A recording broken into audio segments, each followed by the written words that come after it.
నా భర్త గారు అయితే నాకేమైనా ప్రశ్నలు ఉన్నప్పుడు, నాకేదైనా బాధ కలిగించినప్పుడు, నేను నా ఆవేశం పంచుకున్నప్పుడు, ఏ మ్యారేజెస్ పర్ఫెక్ట్ కాదండి.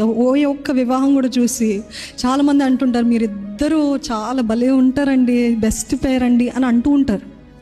కానీ మాకు తెలుసు మా లోపల ఎన్ని బలహీనతలు ఉన్నాయో, ఎన్ని వీక్నెసెస్ ఉన్నాయో. మేము అందరూ వంటి వారమే, ప్రతి వివాహం అందరూ వంటి వివాహమే. కానీ ఒకటే వ్యత్యాసం ఏంటంటే, ప్రతి ఆవేశం తర్వాత ఏమైనా ప్రశ్నలు, ఏమైనా సందేహాలు ఉన్నట్లయితే నేను అతని దగ్గరికి వెళ్ళి చెప్పుకుంటాను. ఆయన నన్ను కూర్చోబెట్టి చక్కగా వివరిస్తారు, అసలు ఇది ఎందుకు జరిగింది, అది ఎందుకు జరిగింది, ఇట్లా. అప్పుడు నా ప్రశ్నలన్నీ కూడా క్లియర్ అయిపోతాయి. అర్థమైందండి?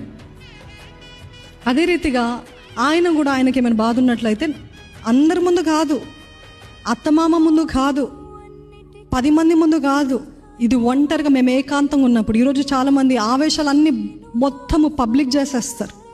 బజార్ పాలు అంటారు కదా, బజార్ పాలు చేసేస్తారు. ఏంటి, ఆయన ఆఫీస్ నుండి వస్తుండగానే గుమ్మం దగ్గర ఒక పిచాచిలాగా నిలబడుతుంది కదా, ఒక రాక్షసులు. ఏంటి, ఎవరితో మాట్లాడవని బెదిరిస్తూ, ఇంకందరికీ అసలు ఏముండదు అక్కడ. కానీ అప్పటికే పేరు మట్టిలో కలిసిపోయింది కదా.